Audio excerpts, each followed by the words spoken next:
అన్న మెగాస్టార్ చిరంజీవి కన్నా ఇతరులే తనకు ముఖ్యమని మరోసారి తెలియజేశారు పవర్ స్టార్ పవన్ కళ్యాణ్. ఇదివరకు మెగా కాంపౌండ్ హీరోల ఫంక్షన్స్ ఏదైనా హాజరయ్యే పవన్ కళ్యాణ్ ఇప్పుడు అవి తప్ప మిగిలిన వారి ఫంక్షన్ కి హాజరవుతూ అందరినీ ఆశ్చర్యపరుస్తున్నారు. పవన్ ఎందుకిలా ప్రవర్తిస్తున్నాడో తెలియకపోయినా ఒక రాజకీయ నేతగా భిన్నమైన స్ట్రాటజీలో వెళ్తున్నాడని మాత్రం పరిశీలకులు అంచనా వేస్తున్నారు. మొన్నటికి మొన్న కమెడియన్ సప్తగిరి తొలిసారి నటించిన సప్తగిరి ఎక్స్ప్రెస్ ఆడియో ఫంక్షన్ కు హాజరై అందరినీ ఆశ్చర్యపరిచారు. దీని తర్వాత జరిగిన మెగాస్టార్ 150 చిత్రం ప్రీ రిలీజ్ ఫంక్షన్ కు మాత్రం హాజరు కాలేదు.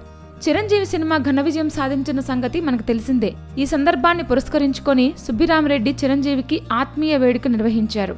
ఈ విందుకు అల్లు అరవింద్, నాగబాబు అంతా వారి కుటుంబ సభ్యులతో వచ్చారు. కానీ పవన్ మాత్రం విందుకు రాలేదు. ఇదిలా ఉంటే తాజాగా సుబ్బిరామిరెడ్డి మనోడు వివాహ వేడుకకు హాజరై వధూవరులను ఆశీర్వదించారు పవన్.